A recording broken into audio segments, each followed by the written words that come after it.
Howdy again peeps, and welcome back to another part of my build series on the SU76. Now in my time it's been about 15 minutes since I filmed the last part, so let's carry on, shall we? Where do we get to? Well, we were doing the detail painting and the decals last time, and as I hope you'll see, without the gloss coat the decals have come out fine. So hopefully we'll kill that particular fallacy. I'll pop the extra overhead light on. I'll leave it off with the box there just to get rid of the glare. You can see how long it's been because the oily steel paint is still wet. But if we look at the decals, and I'll even bring them up, obviously there's a bit of a shine to them because they're a bit glossy. But as you can see, we've got no silvering. Get the glare off of them. They've gone down fine without a gloss coat at all. So there we go. There's your proof, naysayers. In all seriousness though, if you aren't confident to put the decals down without a gloss coat, put the gloss coat down. Right? It's not going to harm anything. Nobody's going to think less of you as a modeler. You do what works for you.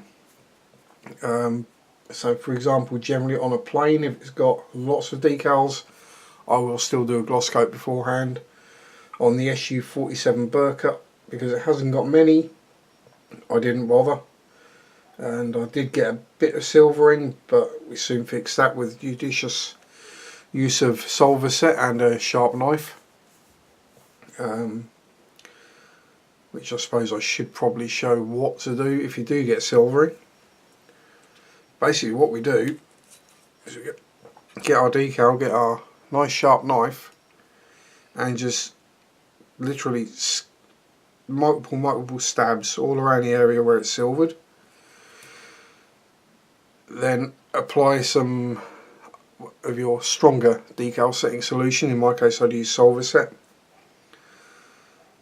Pop that on and just gently and delicately work it down with a brush, very gently and delicately, because the solver set will soften the decal a heck of a lot, and generally that will solve the problem. A couple of applications and job done. When I say this has had a gloss coat since, it's the one I kept elbowing in the last coat in the last video. But you can see, I mean, it's had a gloss coat now because it's been weathered, or had a pin wash. But you can see there's no silvering left on the decals at all. So yeah, it can be done. If I was doing a 48 scale plane that had large decals, like the entire tail fin was one big decal, I would gloss it first, just for safety. So where are we going to go next on the little SU, the 76? We're going to paint in the wooden handles of the tools. There's only 3 of those, the jack block and the exhaust. Now I would say use a light wood colour, but I don't have a light wood colour. Surprise, surprise. So what I'm using is a life colour. It's out of a leather set. It's Cold Shade 1. So it's basically a light brownish colour. And this is just what I'll use for the tool handles. Again, well, in this case being even more careful about where we put the paint, because wood colour paint on the whole you can't explain away as chipping.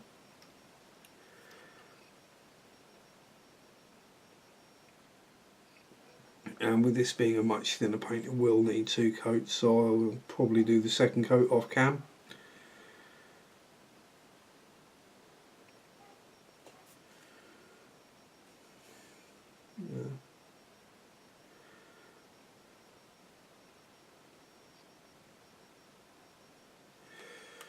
Oh dear, I'm trying to think of things to talk about now.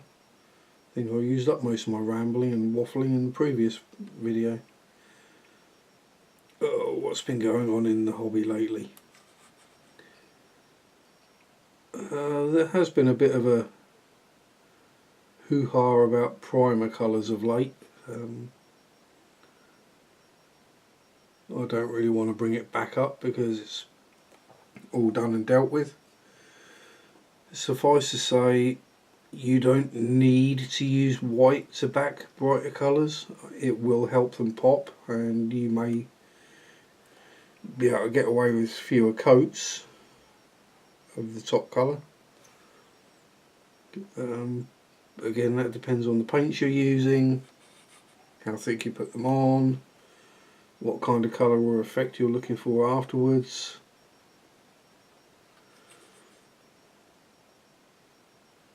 As I say, if I'm going to be putting white on the, putting yellow say on the nose cone of a BF109, which is a fairly common thing to do, then I will use a coat of white first,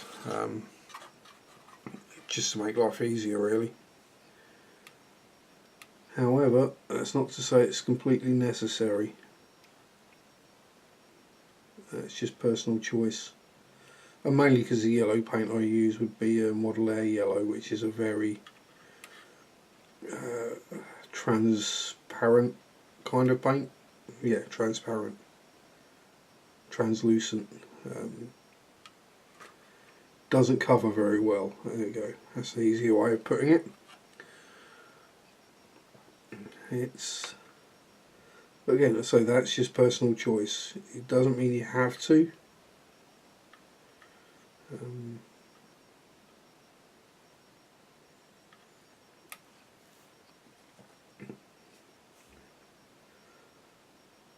So some of these bits are fairly shaded. It shouldn't take me too long to get paint on there. Right, now for the jack block I will use a slightly darker shade of brown, because to me at least, it makes common sense that the jack block would be made of a harder wood, because it's got to support the weight of the tank.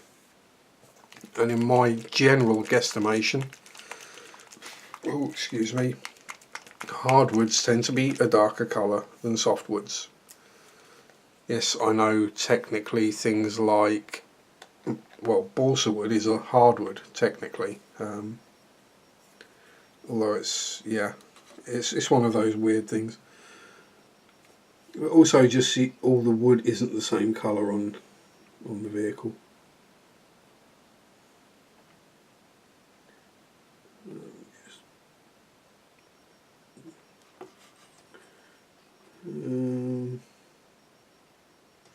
Yeah, we'll leave those as straps that hold it down, I guess.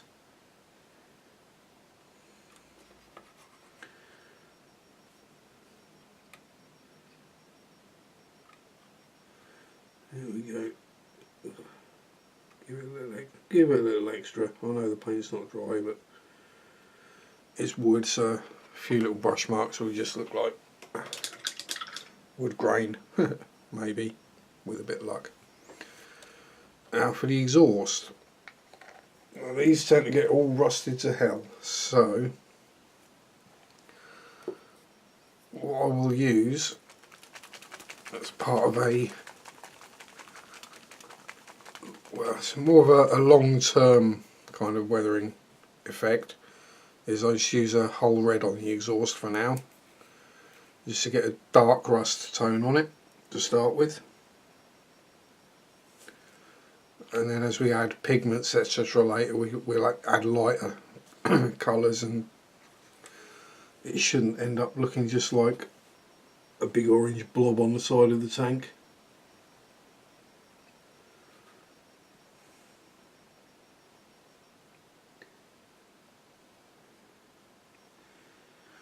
Again, I'm hoping some of this is actually visible what I'm doing.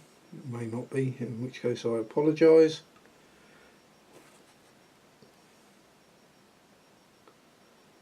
I'm sure I don't have to tell you guys how to paint an exhaust pipe.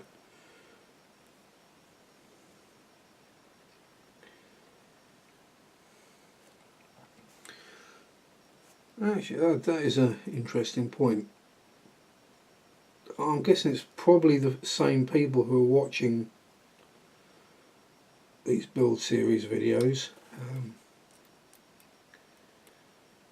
What kind of levels would you put yourselves at as builders? Would you say you were beginners, intermediates, experienced? There's,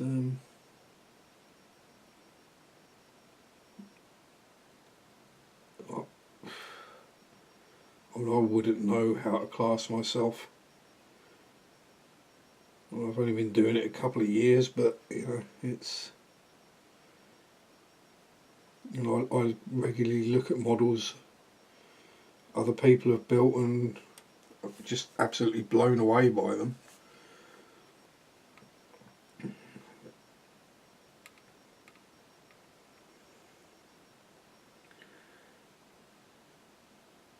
But then I get some really nice comments about my models and things I think are just kind of average or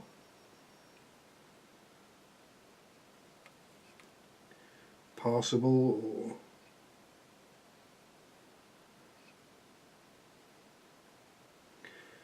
yeah. To me they don't look anything special usually. You know, comparing myself to whoever I happen to be comparing to.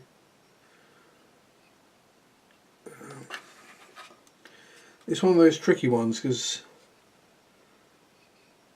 you know, I don't like to blow my own trumpet. I don't suffer with ego too much. Especially with something like this where I know people are better than me. I know people have more knowledge of the subject or what or the techniques.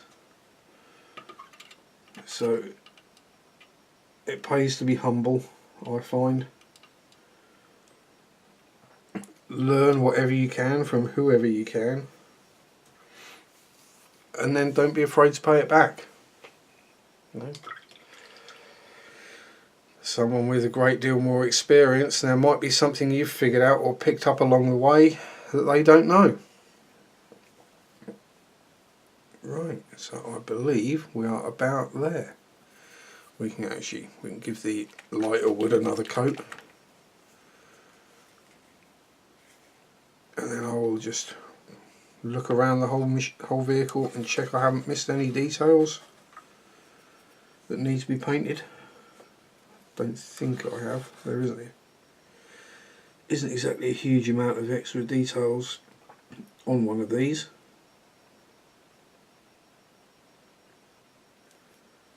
One of the reasons I chose it as a kit for a build series, which I thought would be fairly quick and easy, but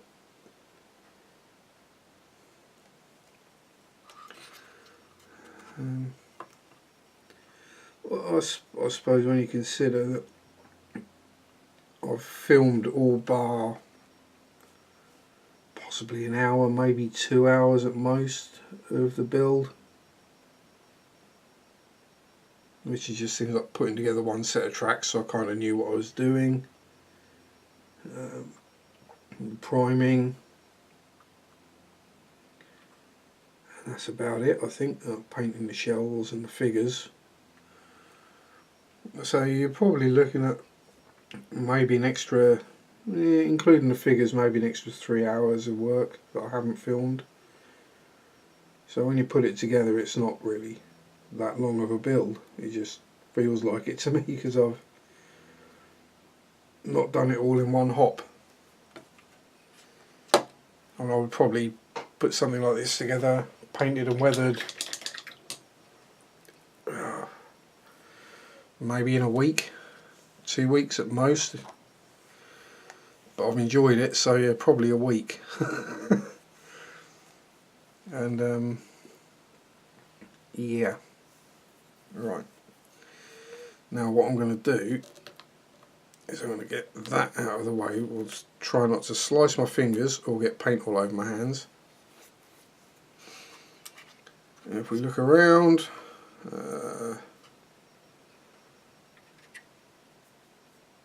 bits of red dust on it from where I've been doing other things. Wheels cover all that. Nothing really on the back.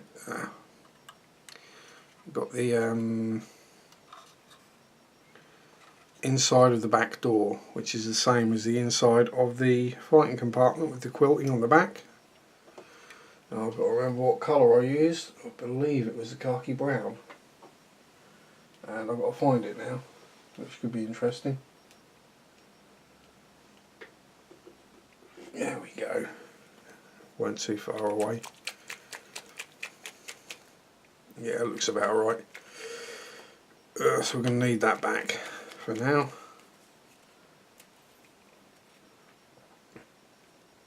And again, this is one bit I will do outside of filming, will be the second coat and then the wash on it, because we've covered that already on the interior section.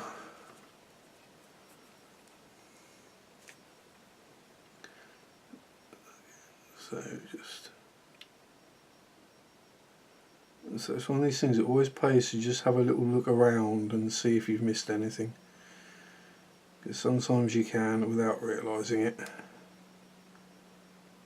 If you get later on during the build and you spot it, it can be a pig to put right, especially if you've got a load of weathering done already, because then it usually can be rather tricky to blend it all in.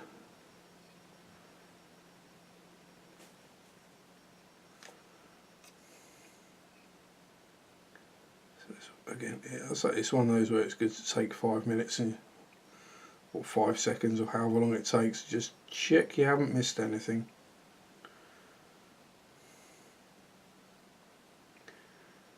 There we go, that'll do for now. I'll put another coat of that on later, and then the brown wash, and next time we see that, that will be all done. Right, so well, I'll say later, depends how long it takes me to get the tracks washed. Right, so we'll pop the hull out of the way, and I'll switch to my manky old cutting mat because we're going to make a mess here. And we're going to grab the tracks which we sprayed yesterday, actually. What was it? Was it yesterday? I think it may have been. And we're going to start on the weathering of these. And while I shake this up and find a suitable brush, so I'm going to use a different brush for this because we're not being delicate or accurate. We are pretty much just slathering the wash all over the tracks. Now this is the AK enamel track wash, and it does exactly what it says on the tin, and I need a new tin fairly soon. So we take our tracks. In this case I've got my good old fashioned size 2 flat brush, and we're literally going to daub it all over all the track.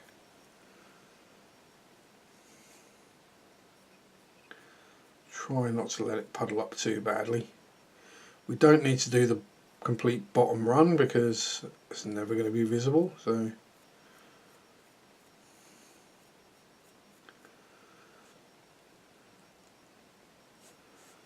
well, it might be if you put it on a glass shelf, then someone might notice, but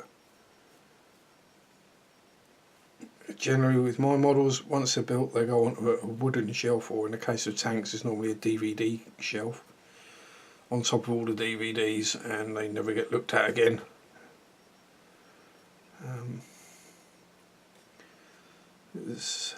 Any visitors I have generally tend not to be too interested in plastic model kits of tanks and hairy planes. At the most someone will have a quick butcher's, just a glance and go, oh that's cool. I'm not complaining, I'll say each to their own. I'm not building these to try and get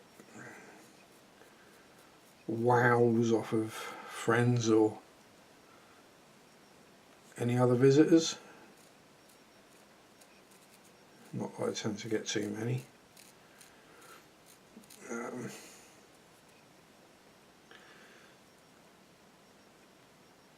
I build for the fun of it. It's relaxing, calming, soothing, quietens my fevered mind slightly. So we all build for our own reasons. Some because it's just something to do, others because they need to. It all depends on what you want from the hobby and what you're trying to achieve.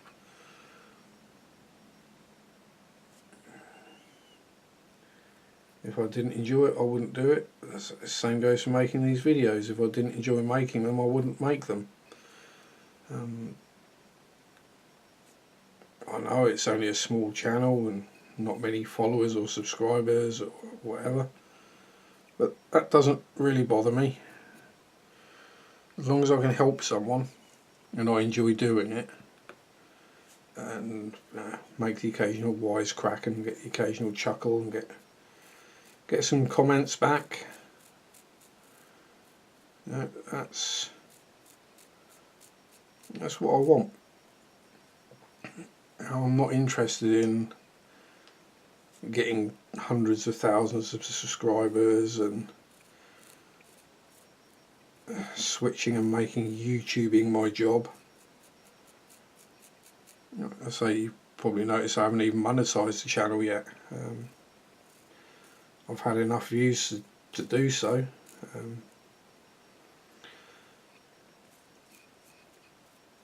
Total views, that is. But for the money that I would possibly make from doing it if I did monetize it, versus the hassle of doing it, and then if any of my videos get flagged, or with the whole apocalypse that's going on at the moment with Google's new detector bot that's blocking so many videos for things like language or what have you, that I try and stay within.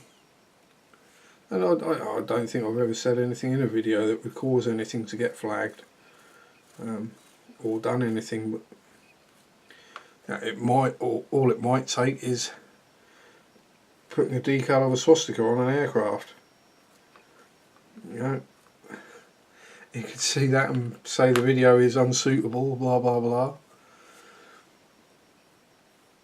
And I just really can't be bothered with the hassle.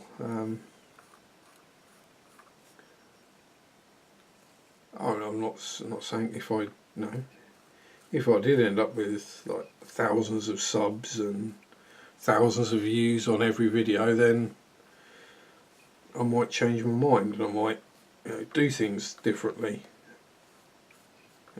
Try and make some money out of it if I could. But that's not my reason to do it. My general reason to do it is to have fun.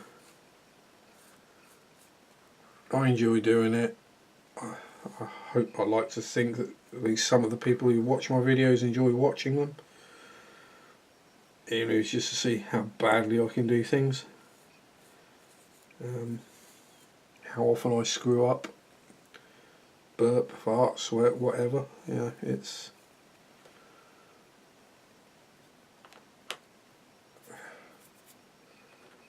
I've had enough of being the bad guy throughout my life. I've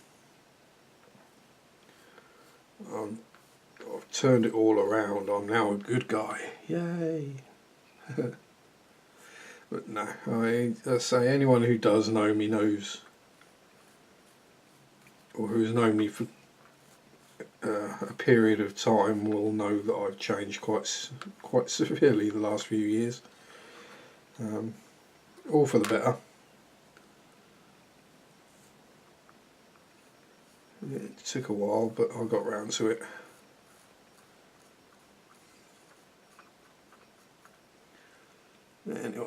nearly done with these. As I say, I'm just liberally daubing the wash all over.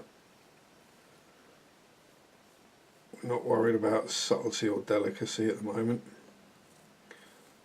And excess we'll just rub off with the fingertips or a cotton wool bud if you don't particularly want to get manky brown fingers.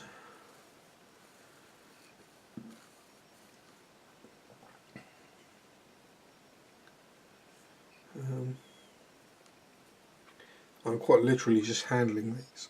Oh, excuse me. Just handling these and putting them back onto the track will probably wipe a lot of that off anyway. So we can close that up. Nice and tight. Because I've done that before, I've not done bottle of that up tight enough and shook it and it's gone everywhere. Ooh, where's my pot of assorted brush cleaner? Give it a quick shake. And give it a clean out.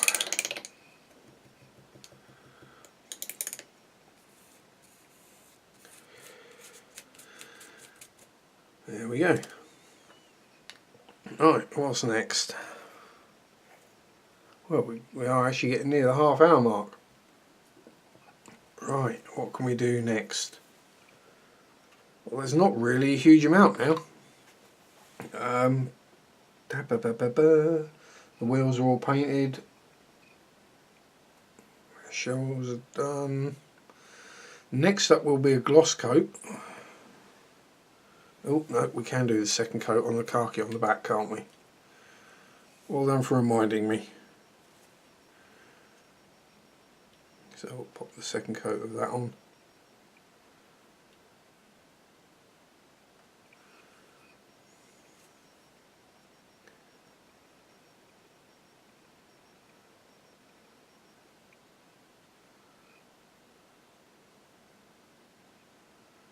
Just get that all sorted, then I'll go through what's coming up next.